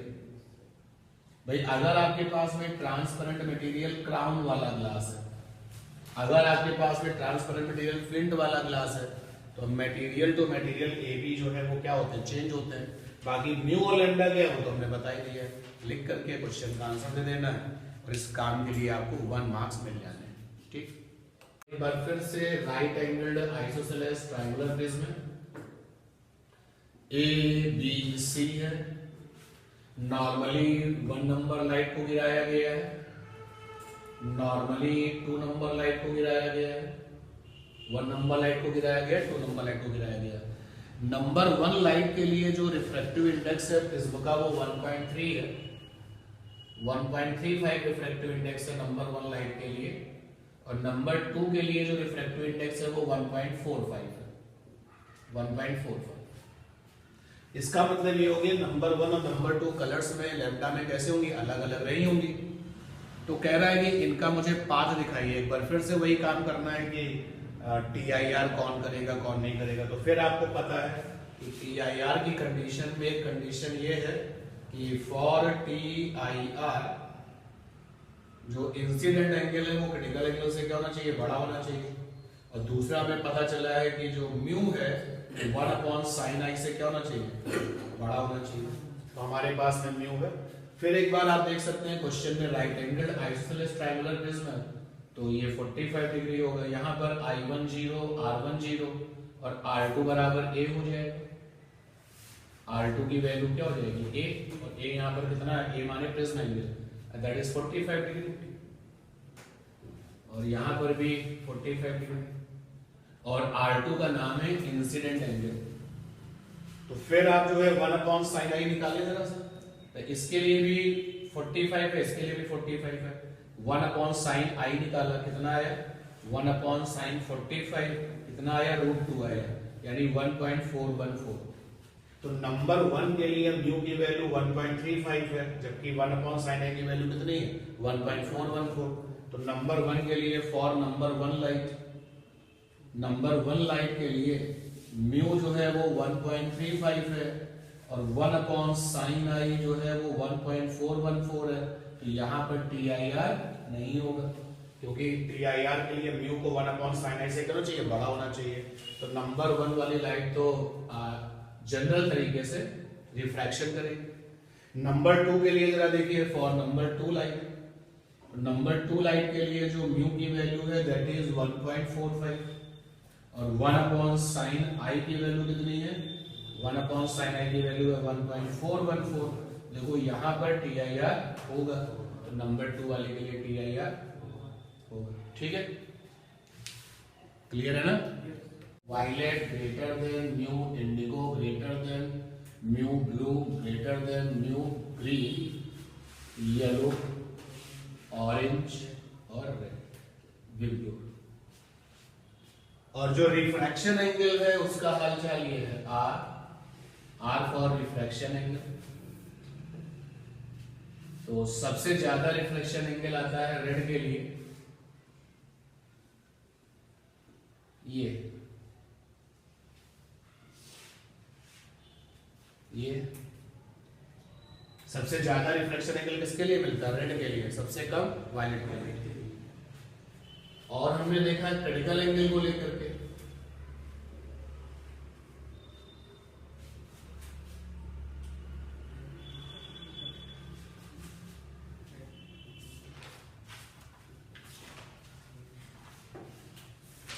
ये देखिए violet, indigo, blue, green, yellow, orange, red. Critical angle का सिचुएशन भी ऐसे ही, सबसे ज्यादा क्रिटिकल एंगल हमें तब मिलता है जब हमारी यूजिंग लाइट कैसे होती है? रेड। और सबसे कम मिलता है जब यूजिंग लाइट कैसे होती है? वायलेट। ये भी मिल चुका है। और हमें डेविएशन मिल चुका है, चाहे आप उसको डेविएशन को या फिर मिनिमम डेविएशन को। तो delta 1 2 3 4 5 6 7 violet, indigo, blue, green, yellow, orange, red. तो डेविएशन में ये ठीक है ना, इतनी बातें मिल चुकी हैं। अब ध्यान दें इधर, अगर हमारे पास में लेंस है, यानी कि हम व्हाइट लाइट को इंसिडेंट करेंगे लेंस पर, तो हम लोग डिस्कस करने वाले हैं डिस्पर्शन इन लेंसेज। लेंसेज में डिस्पर्शन के एफिस को डिस्कस करने वाले हैं। कोई भी लेंस आप समझ लीजिए, कोई भी आपको जो भी सही लगता है। ये मैंने लेंस लिया, इस पर मैंने व्हाइट लाइट को इंसिडेंट किया, व्हाइट लाइट, व्हाइट लाइट। तो लेंसेज में जो फोकल लेंथ है, मेकर फार्मूला आप यूज करेंगे 1/f is equal to mu upon mu dash minus का 1 ब्रैकेट में r1 r2। म्यू जो है यहाँ पर लेंस का RI है और म्यू डैश सराउंडिंग है, तो यहाँ पे सराउंडिंग में एयर होगा r1 r2। और आप देख सकते हैं कि 1/f proportional to mu minus 1, क्योंकि r1 r2 तो किसी भी लेंस के कैसे होते हैं? कांस्टेंट। तो जैसे ही हमने कांस्टेंट हटाया तो इक्वल का साइन किसमें बन गया? प्रोपोर्शनल में। यहां से आ गया f प्रोपोर्शनल 1/म्यू माइनस 1, यानी कि ये ज्यादा, ये क्या हो जाएगा? म्यू किसका ज्यादा होता है? वायलेट का। तो हम यहाँ पर लिख सकते हैं फोकल लेंथ 1 2 3 4 5 6 7। वायलेट लाइट जब यूज हो जाएगी तब जो फोकल लेंथ मिलेगी, फिर इंडिगो के लिए, इसी तरीके से बाकी कलर्स के लिए, तो किसी भी लेंस की फोकल लेंथ अलग अलग लैम्डा के लिए कैसी होती है? अलग अलग। सबसे ज्यादा तब होती है जब यूजिंग लाइट क्या होती है? रेड। और सबसे कम तब होती है जब यूजिंग लाइट क्या होती है? वायलेट। और येलो लाइट के लिए जो फोकल लेंथ मिलती है, यानी कि एफ येलो, वो इज इक्वल टू होता है √FV इनटू में FR। इसको बोलते हैं ज्योमेट्रिकल मीन। जैसे आपने दो नंबर लिए A और B, और आपने दोनों को मल्टीप्लाई किया और फिर स्क्वायर रूट लिया, इसको कहते हैं ज्योमेट्रिकल मीन। इसको कहते हैं ज्योमेट्रिकल मीन। ज्योमेट्रिकल मीन तो यानी वायलेट और रेड कलर के लिए जो लेंस की फोकल लेंथ है, उसका जो ज्योमेट्रिकल मीन है वो येलो कलर के लिए फोकल लेंथ के क्या होता है? इक्वल। तो अब हमने ये कंफर्म कर लिया कि यूजिंग लेंस की फोकल लेंथ कैसी होगी? अलग अलग होगी। और ये बात कंफर्म है कि व्हाइट लाइट जैसे ही अंदर जाएगी तो 7 कंपोनेंट्स में क्या हो जाएगी? ब्रेक हो जाएगी। वायलेट अपना अलग रास्ते पर चलेगा, इंडिगो अलग रास्ते पर चलेगा। तो इसलिए जो डिस्टेंस ऑफ इमेजेस है वो भी अलग अलग होगी। क्यों? सपोज कर लो कि आपने गॉस वाला फार्मूला यूज किया, ये लीजिए गॉस का फार्मूला आपने यूज किया, 1/f is equal to 1/v minus का 1/u। ये आपका ऑब्जेक्ट है, व्हाइट कलर का ऑब्जेक्ट है जिससे व्हाइट लाइट आ रही है।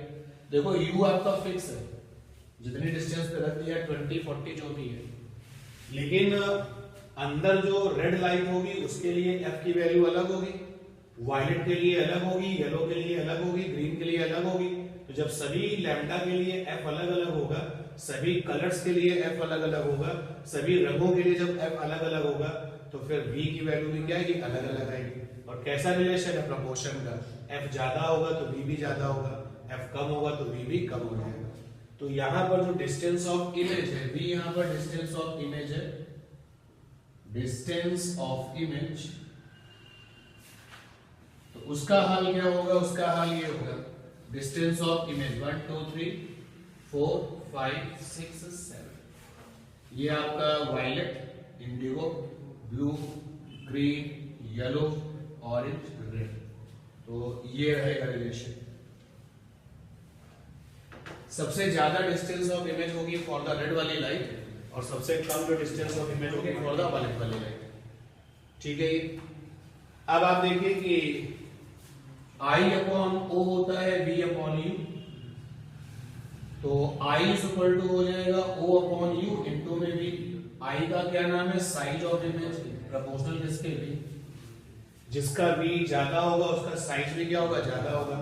तो साइज के लिए अगर हम बात करें, साइज ऑफ इमेज 1 2 3 4 5 6 7, तो ये violet, indigo, blue, green, yellow, orange और रेड, ये रिलेशन। सबसे बड़े साइज में हमको रेड कलर वाली जो लाइट है उसके रिलेटिव इमेज मिलेगी और सबसे छोटे साइज की जो इमेज मिलेगी वो किसके लिए मिलेगी, वायलेट के लिए। तो ये सारी बातें किसके लिए आ गई, लेंस के लिए। और यहां से ये भी बात देखने को मिली कि जब ये बाहर निकल के लाइट आएगी तो डिफरेंट डिफरेंट कलर्स होंगे और डिफरेंट डिफरेंट कलर्स की इमेजेस भी डिफरेंट डिफरेंट जगहों पर बनेगी और डिफरेंट डिफरेंट साइज में भी बनेगी। तो यहाँ पर जो इमेज का जो पैटर्न होगा वो कैसा होगा, अजीब सा होगा। और इसी अजीब सा होगा वो क्या कहते हैं, एबरेशन, क्रोमैटिक एबरेशन। क्योंकि जो भी वहां पर बनेगा वो आपको समझ में नहीं आएगा कि एक्चुअली वो है क्या। आपको वो रंग बिरंगा सा पैटर्न दिखाई देगा, कलर्ड पैटर्न दिखाई देगा। मैं आपसे पूछूंगा जो तुम देख रहे हो एक्चुअली वो है क्या, तो तुम बता नहीं पाओगे वो क्या चीज है। बस आप यही कहोगे कि हाँ कुछ कलर्ड पैटर्न सा है और समझ में क्लियरली कुछ नहीं आएगा।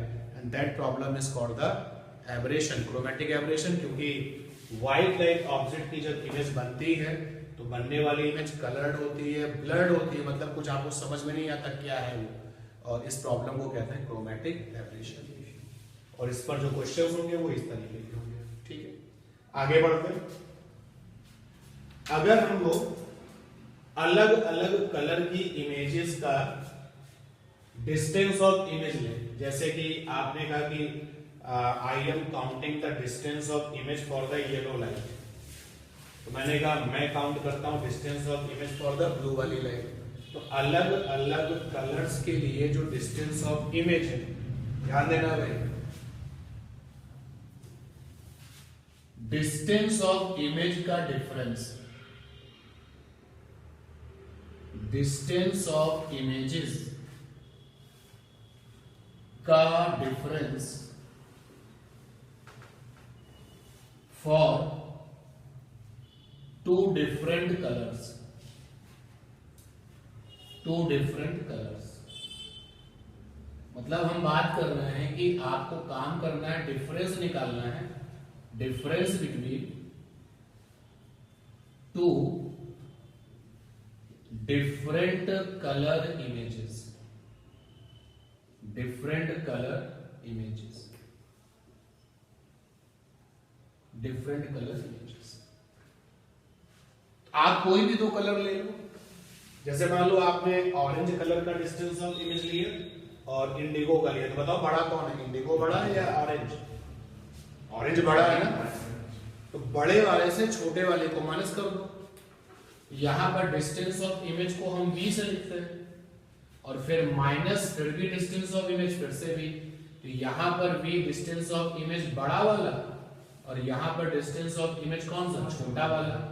तो इस डिफरेंस को कहते हैं axial chromatic aberration, longitudinal chromatic aberration, longitudinal या फिर axial chromatic aberration, chromatic aberration. ये इसकी डेफिनेशन है कि difference between two different colour images is called the axial chromatic aberration. जो अलग अलग कलर्स की जो इमेजेस का जो डिस्टेंस है किन्हीं भी दो कलर्स के लिए, उसको क्या कहते हैं, axial chromatic aberration, also called the longitudinal chromatic aberration. लेकिन हमने जो बोर्ड पर लिखा हुआ है ये आपकी एनसीईआरटी में नहीं लिखा हुआ है। एनसीईआरटी में ये लिखा हुआ है कि जो एक्सियल क्रोमैटिक एबरेशन है इन एनसीईआरटी क्या हाल है भाई? एनसीईआरटी में लिखा हुआ है एक्सियल या फिर longitudinal chromatic aberration is equal to F R minus का एफ बी। उन्होंने ये लिखा है। क्यों लिखा है आपको मैं इस क्यों का रीजन बताता हूं। उन्होंने ये एज्यूम किया है कि जो व्हाइट लाइटेड ऑब्जेक्ट है वो अनंत पर है। ये देखिए आपका लेंस, कोई भी लेंस आप ले सकते थे, ये आपका लेंस है। और सोचो कि अगर सफेद कलर का object, white lighted object infinite पर है, व्हाइट लाइटेड ऑब्जेक्ट अगर इनफाइनाइट पर है, व्हाइट लाइटेड ऑब्जेक्ट, तो इनफाइनाइट से आने वाली लाइट पैरेलल होती है, तो u की वैल्यू क्या हो गई? इनफाइनाइट। ठीक, लगाया आपने गॉस का formula 1/f is equal to 1/v minus का 1/u। u की वैल्यू इनफाइनाइट रखी तो 1 अपॉन इनफाइनाइट हो गया 0। ये आ गया 1/f is equal to 1/v। v is equal to क्या आ गया? f। v is equal to आ गया f। यहां पर जो डिस्टेंस ऑफ इमेजेस होते हैं सबसे ज्यादा किसके लिए होते हैं? रेड के लिए। तो रेड वाली जो है डिस्टेंस ऑफ इमेज सबसे ज्यादा होगी, जिसको तुम VR लिखोगे, VR ऑटोमेटिकली FR बन जाएगा। V is equal to F है ना, बोलो। और सबसे कम डिस्टेंस ऑफ इमेज किसका है? वायलेट का है। सबसे कम डिस्टेंस ऑफ इमेज वायलेट का है, तो ये आपका हो जाएगा VV, और VV की वैल्यू क्या हो जाएगी? FV। ठीक, और एक्सियल क्रोमेटिक एब्रेशन में V बड़ा वाला माइनस का V छोटा वाला। और आपकी अपनी एनसीईआरटी में जिन दो कलर को चुना गया वो कौन है? वायलेट और red. If we consider violet and red, तो रेड वाला V बड़ा है और ये वाला क्या छोटा है, ऑटोमेटिकली FR माइनस FV। आपकी अपनी एनसीईआरटी में जब एक्सियल क्रोमेटिक एब्रेशन डिफाइंड किया गया है तो कौन से दो कलर लिए गए? वायलेट और रेड। और क्या माना गया कि व्हाइट लाइटेड ऑब्जेक्ट कहां पर होगा? इनफाइनाइट पर होगा। उस केस में जो V है वो किसके इक्वल हो जाएगा? F। और अगर आप जो है इस फार्मूले के साथ एग्जाम देने जाते हैं तो डेफिनेटली आपकी जो सिलेबस है उसके अकॉर्डिंग ये सही। Axial chromatic aberration FR minus का FV।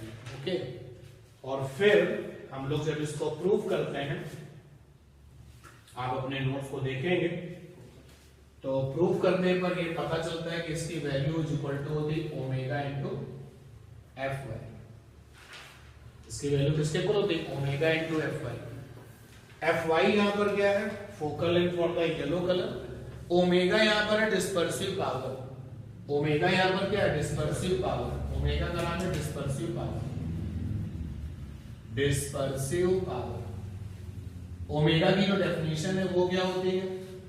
Omega is equal to होता है theta upon delta Y. Theta upon delta Y. Theta यहां पर है एंगुलर डिस्पर्सन। Angular dispersion. और डेल्टा वाई यहां पर क्या है? Deviation for the yellow light, also called the mean. Yellow को मीन कहते हैं, that is why mean deviation. Mean deviation. Mean deviation. अब ये एंगुलर डिस्पर्सन क्या चीज है? तो जब डिस्पर्सन की फिनोमेना होती है तो व्हाइट लाइट अपने कंपोनेंट्स में क्या हो जाती है? ब्रेक हो जाती है। भाई हमने व्हाइट लाइट डाला, जब निकल के बाहर आई तो 7 कलर आ गए बाहर निकल के। वायलेट अलग रास्ते पर जा रहा है, इंडिगो अलग रास्ते पर जा रहा है, बाकी के लोग अलग रास्ते पर जा रहे हैं। तो जो अलग अलग कलर्स की जो लाइट बाहर निकली है उनमें से किन्हीं दो को पकड़ लीजिए, किन्हीं दो को पकड़ लीजिए, उनके बीच में जो एंगल होता है वो क्या कहलाता है? Angular dispersion. और फिर से किन्हीं दो कलर्स को पकड़ लीजिए, तो आपकी अपनी टेक्स्ट बुक में किन दो को पकड़ा गया? वायलेट और रेड। तो एंगुलर डिस्पर्सन की जो डेफिनेशन है वो मैं यहीं पर लिखता हूं, ध्यान देना। चलिए अलग से लिखता हूं एंगुलर डिस्पर्सन की डेफिनेशन। ये एंगुलर डिस्पर्सन क्या होता है? एंगुलर डिस्पर्सन, इसको हम लोग थीटा से लिखते हैं। इसकी डेफिनेशन क्या होगी? डिस्पर्सन की फिनोमेना में in dispersion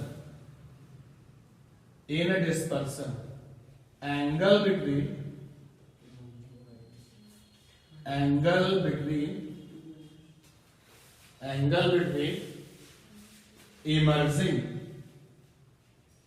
emerging violet and red colour line या कंपोनेंट, जो चाहे वो लिख सकते हैं, कंपोनेंट्स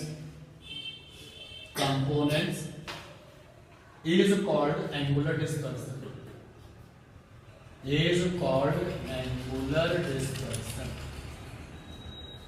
वैसे तो आप कोई भी दो कलर ले सकते हो, कोई भी दो कलर, लेकिन आपके यहाँ अपने टेक्स्ट बुक में किनको लिया गया, वायलेट और रेड तो लिखा हुआ है। और जब थीटा की वैल्यू निकलती है तो क्या निकलती है, डेल्टा वी माइनस का डेल्टा आर, क्योंकि हमको अपनी टेक्स्ट बुक के अकॉर्डिंग इमर्जिंग का वायलेट लेना है, तो वायलेट के लिए डेविएशन कितना होता है, डेल्टा वी, और इमर्जिंग का रेड लेना है तो कितना होता है, डेल्टा आर, और डेल्टा वी ज्यादा होता है, डेल्टा आर क्या होता है, कम होता है, तो थीटा की value delta V minus delta R upon delta Y. ठीक, फिर अगर हम लोग इसको फर्दर लिखें तो ऐसे लिख सकते हैं, म्यू वी माइनस का mu R upon mu Y minus 1। कैसे वो आप अपनी नोटबुक देख सकते हैं, क्योंकि डेल्टा की वैल्यू क्या होती है, mu minus 1 into a prism के लिए, तो रिजल्ट्स आ जाएंगे। तो जो एक्सियल लॉन्गिट्यूडनल क्रोमैटिक एब्रेशन है स्पेशल केस में ऐसा होता है, और is equal to omega into F Y होता है। इसका जो डेरिवेशन है वो उन लोगों ने किया हुआ है, और अगर आप अभी डेरिवेशन इसका नहीं जानते हैं तो कोई बहुत फर्क आपके ऊपर नहीं पड़ेगा, आप इसका डेरिवेशन स्किप कर सकते हैं और सीधे केवल रिजल्ट्स पर आकर के क्वेश्चंस कर सकते हैं। ठीक है, क्वेश्चन जो है ईयर है 2012, how does the focal length of the lens changes when red light incident on it replaced by the violet light, give the reason for your answer. आपके पास एक लेंस था जिस पर की रेड लाइट आप डाल रहे थे, और फिर आपने रेड को रिप्लेस कर दिया, किससे, वायलेट से रिप्लेस कर दिया। तो पूछा है कि फोकल लेंथ कैसे बदल जाएगी, तो अगर हमें रीजन ना देना हो तो हमें सीधे पता है कि सबसे ज्यादा फोकल कब मिलती है, जब हमारे पास रेड लाइट होती है, और सबसे कम तब मिलती है जब हमारे पास वायलेट मिलती है। बट यहाँ पर रीजन के साथ आपको आंसर करना है, तो रीजन के साथ कैसे आंसर करेंगे, ध्यान दें, आप लिखेंगे कि for the lens 1 upon f is equal to है mu upon mu dash minus का 1 ब्रैकेट में 1 upon r1 1 upon r2। Mu क्या है बता दोगे, RI of lens, RI of lens, exam में ऐसे नहीं लिखोगे, नीचे लिखोगे म्यू क्या है, RI ऑफ लेंस, और म्यू डैश क्या है, RI ऑफ सराउंडिंग। RI का फुल फॉर्म रिफ्रैक्टिव इंडेक्स, क्योंकि डिस्पर्सन में सराउंडिंग में एयर होता है तो एयर ले लोगे, तो 1 upon f mu minus 1 by r1 1 by r2। तो यहां से 1 अपॉन f प्रोपोर्शनल हो जाएगा म्यू माइनस 1, यानी कि f inversely proportional mu minus 1। Question में पहले रेड लाइट थी, तो फॉर RED रेड लाइट, यहां से हो जाएगा FR proportional 1 upon mu r minus 1, और फिर वायलेट आ गया है फॉर वायलेट, तो ये आ जाएगा FV proportional 1 upon mu v minus 1। आप चाहो तो अब आगे ऐसे बता सकते हो, ये ज्यादा है तो ये क्या है, कम, और ये म्यू कम होता तो ये क्या है, ज्यादा। तो यहां लिख दिया मैंने, क्योंकि mu v greater than mu r, इसलिए FV लेस देन F। हो गया रीजन, ठीक है। 2012 में पूछा गया, 2013 और 2001 में क्वेश्चन है, और क्या क्वेश्चन है कि so that the axial chromatic aberration FR minus का FV for the convex lens is equal to the product of the mean focal length F and the dispersive power of the material, prove that FR minus FV is equal to omega into F। तो जैसे आपने अभी देखा कि हमने आपको बताया कि FR माइनस FV को आपकी अपनी बुक में, टेक्स्ट बुक में क्या कहा गया है, axial chromatic aberration, axial chromatic aberration also called the longitudinal chromatic aberration. लेकिन ये स्पेशल है, ये तब होता है जब आपका व्हाइट लाइट ऑब्जेक्ट कहां, इनफाइनाइट पर है, और इस केस के साथ में, और आपके दो जो सिलेक्टेड कलर हैं वो क्या है, वायलेट और रेड। तो F R minus F P is equal to omega into F Y, ये प्रूफ करना है, ये हमें प्रूफ करना है। उन्होंने एफ वाई को केवल एफ लिखा हुआ है, लेकिन क्वेश्चन में मेंशन किया गया है कि जो एफ है वो फोकल लेंथ है, मीन फोकल है, मीन मतलब वायलेट, सॉरी येलो, मीन का मतलब क्या होता है, प्रूफ करना है। कैसे प्रूफ होगा ध्यान देना, मेकर फार्मूले में आपको पता है सराउंडिंग जब एयर होता है, ये रिजल्ट पता है। सबसे पहले रेड के लिए चलो, फॉर द रेड रिजल्ट हो जाएगा 1/f(r) म्यू आर माइनस का 1 ब्रैकेट में r1 r2। फिर चलिए for the violet 1/fv mu V minus 1/r1 r2। फिर चलिए फॉर द येलो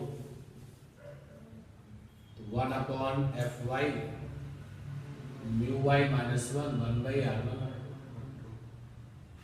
ये इक्वेशन फर्स्ट हो गया, ये सेकंड हो गया और ये थर्ड।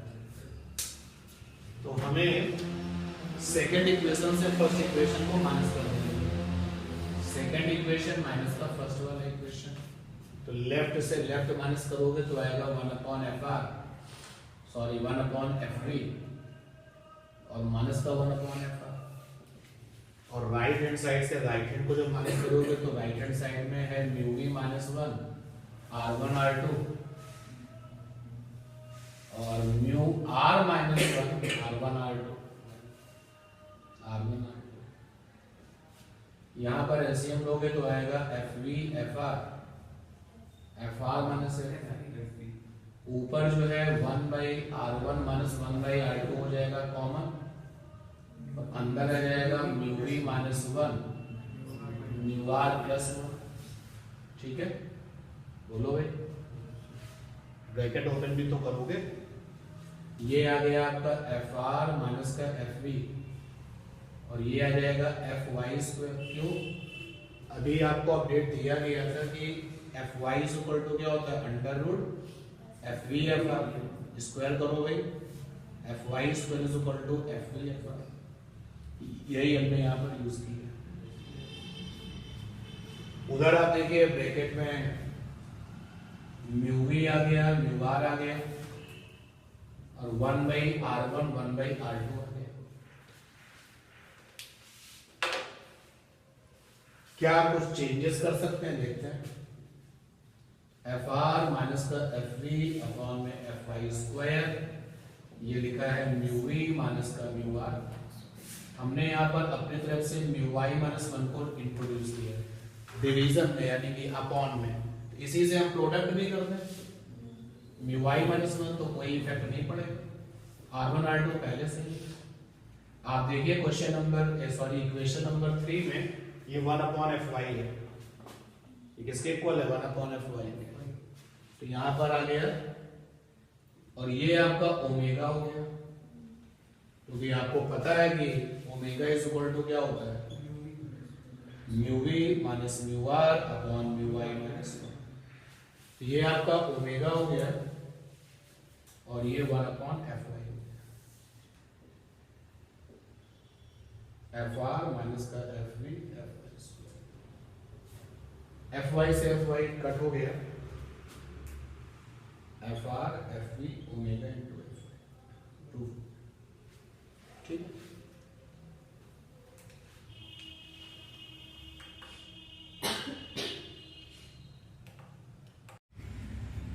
अब बात करते हैं एक्रोमैटिक लेंस की।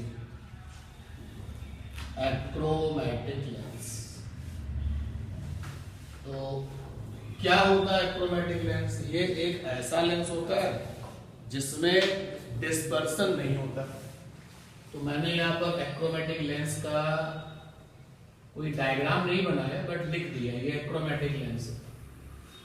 अगर कोई ऑर्डिनरी लेंस होता और उस पर आप व्हाइट लाइट डालते, व्हाइट लाइट अगर आप उस पर डालते तो निकल के जो आने वाली लाइट होती है वो क्या होती है, कलर्ड होती है। बट एक्रोमैटिक में ऐसा नहीं होता है, व्हाइट डालेंगे और व्हाइट निकलेंगे। तो अगर आपसे पूछा जाए एक्रोमेटिक लेंसेज क्या होते हैं तो आप लिखोगे these are such lenses, these are such lenses जिनमें in which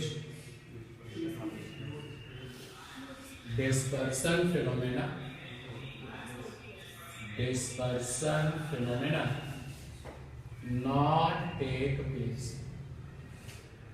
not take place. तो these are the lenses in which dispersion phenomena not take place. ये एक्रोमेटिक। अब चलते हैं एक्रोमेटिक के अंदर। तो ये पता चलता है कि एक्रोमेटिक लेंस कभी अकेला नहीं होता। जो तुम्हें वो अकेला दिखता है रियलिटी कुछ अलग है। एक्रोमेटिक लेंस में दो तरीके के लेंस होते हैं, एक होता है कन्वर्जिंग नेचर लेंस और उसके साथ चिपका के रखा जाता है डाइवर्जिंग नेचर लेंस।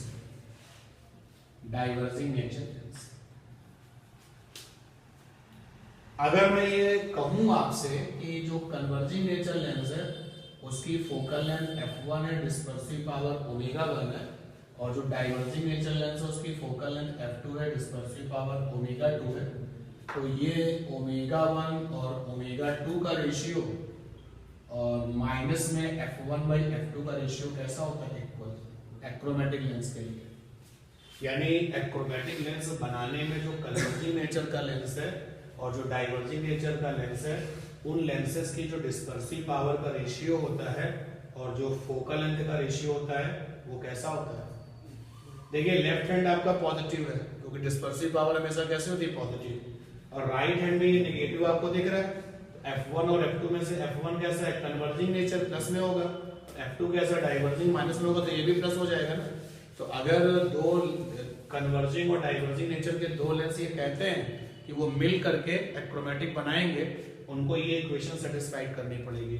यानी आप पहले देखो कि उनकी डिस्पर्सिव पावर का रेशियो कितना आ रहा है, सपोज दैट 3/2 आ रहा है।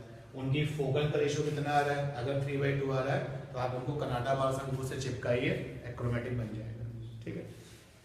अब इतनी बात जब हो गई तो इसके न्यूमेरिकल और भी मैंने आपको बताया था कि कुछ बातें मैंने बताई कि एक्रोमेटिक लेंस बनाते समय जो डाइवर्जिंग नेचर का लेंस होता है यहीं पर मैं अपडेट्स करता हूं। और भी कुछ बातें थी जो इससे हट करके हैं। जो डाइवर्जिंग नेचर का जो लेंस होता है उसका ओमेगा कन्वर्जिंग लेंस से कैसा होता है? ज्यादा। ध्यान देना, ω2 ग्रेटर देन ω1। डाइवर्जिंग वाले का जो ओमेगा है यानी डिस्पर्सिव पावर वो कन्वर्जिंग वाले से क्या होती है? ज्यादा। और क्या बताया था? जब आप एक्रोमेटिक लेंस बनाते हैं तो फ्लिंट वाला जो ग्लास है उसका बनाते हैं डाइवर्जिंग, और जो क्राउन वाला ग्लास है उसका क्या बनाते हैं? कन्वर्जिंग। क्योंकि ज्यादा ओमेगा फ्लिंट का होता है। भाई अभी अभी आपने लिखा कि ω2 ग्रेटर देन ω1 मतलब क्या? ओमेगा डाइवर्जिंग का ग्रेटर देन ओमेगा किसका? कन्वर्जिंग का। अब आपके पास में दो तरीके के ग्लास है लेंस बनाने के लिए, फ्लिंट वाला और क्राउन वाला।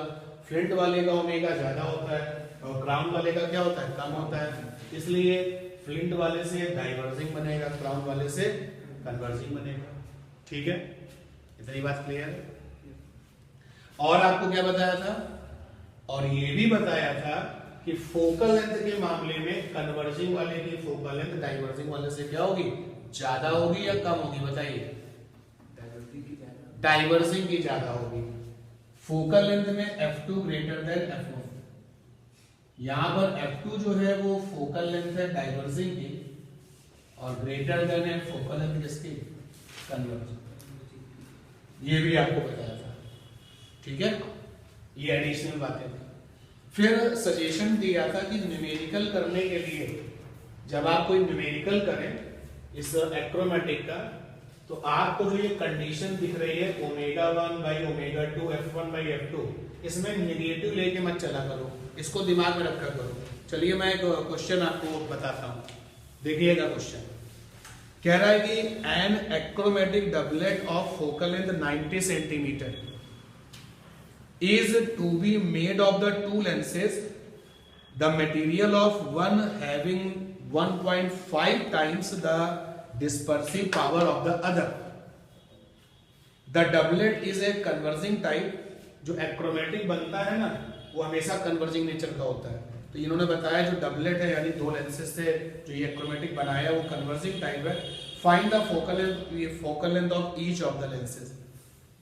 तो इसमें जो एक्रोमेटिक बना है, एक्रोमेटिक वाले लेंस की अगर फोकल लेंथ को हम कैपिटल F से लिखें तो क्वेश्चन में जो एक्रोमेटिक बना है उसकी फोकल लेंथ 90 सेंटीमीटर है।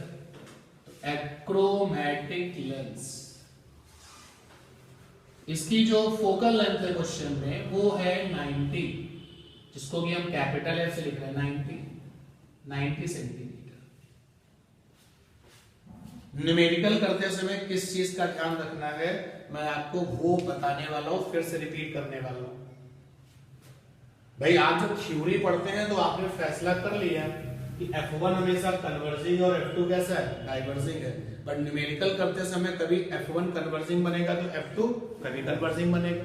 तो कैसे न्यूमेरिकल करना चाहिए उसका एक क्वेश्चन आपके लिए आज आया है, सीखो कैसे। तो एक्रोमेटिक की जो फोकल लेंथ है वो आपकी 90 सेंटीमीटर है। फिर लिखते हैं कि जो एक्रोमेटिक में दो लेंसेज हैं उसमें से एक का ओमेगा दूसरे के ओमेगा से 1.5 टाइम्स है। तो एक्रोमेटिक लेंसेज में दो लेंस होते हैं, कन्वर्जिंग वाला और डाइवर्जिंग वाला। तो अगर इसका डिस्पर्सिव पावर ओमेगा है तो इसका कितना है 1.5 ओमेगा, क्योंकि हमें पता है कि ओमेगा किसका ज्यादा होता है, डाइवर्जिंग वाले का ज्यादा होता है। तो हम इसको ओमेगा 1 लिख रहे हैं और इसको क्या लिख रहे हैं ओमेगा 2। और जब हम ये डिसीजन ले चुके हैं कि ओमेगा 1 आपका कन्वर्जिंग के लिए है और ओमेगा 2 आपका डाइवर्जिंग के लिए है, तो F2 इसकी फोकल लेंथ हो गई और F1 इसकी फोकल लेंथ हो गई। तो सॉल्व किया omega 1 by omega 2 is equal to F1 by F2। वो जो नेगेटिव रहता है उसको ड्रॉप कर दीजिए, उसको दिमाग में रखिए। ओमेगा 1 का मतलब ओमेगा है, ओमेगा 2 का मतलब 1.5 ओमेगा है, F1 की वैल्यू F1 है, F2 की वैल्यू F2 है। ये आ जाएगा कितना 2/3 F1 बाई F2। ठीक है, आ गया। तो यहां से F1 की वैल्यू होगी 2F2/3। अब आपके दिमाग में ये चलना चाहिए F1 कन्वर्जिंग है और F2 क्या डाइवर्जिंग है। एक्रोमेटिक के दोनों लेंसेज जो हैं ये आपके वो चिपकाए जाते हैं, तो कॉम्बिनेशन की फोकल लेंथ क्या होती है 1/F is equal to 1/F1 plus 1/F2। तो कैपिटल F क्वेश्चन में 90 है, F1 आपका कन्वर्जिंग है प्लस का F1 और F2 आपका क्या है डाइवर्जिंग। तो यहाँ पर F2 की वैल्यू या F1 की वैल्यू निकालो। चलो मैंने F2 की निकाली वैल्यू, या F1 की निकाल सकते हो, कोई प्रॉब्लम नहीं है। F2 की वैल्यू कितनी होगी 3F1/2 होगी ना, बोलो। F2 की वैल्यू होगी 3F1/2, लेकिन F2 कैसा है डाइवर्जिंग। यहाँ पर साइन आएगा माइनस का 3F1/2। सॉल्व कर लीजिए 1/90 1/F1 माइनस का 2/3F 1/90 3F 3 माइनस 2। F1 की वैल्यू 30 सेंटीमीटर है। इसी F1 की वैल्यू को यहां रख दो तो F2 निकल आएगा। कितना निकल आएगा F2 की वैल्यू निकल आएगी 45। देखें F2 की वैल्यू है 3F1/2, तो 3 इंटू 30/2 ये हो जाएगा 45। और लास्ट में जाकर के जब आंसर लिखें तो साइन लगा दें, क्योंकि F1 आपका कन्वर्जिंग है तो प्लस का 30 और F2 आपका डाइवर्जिंग है तो माइनस का 40। ठीक है, तो ये कंप्लीट हुआ आप लोगों का डिस्पर्सन।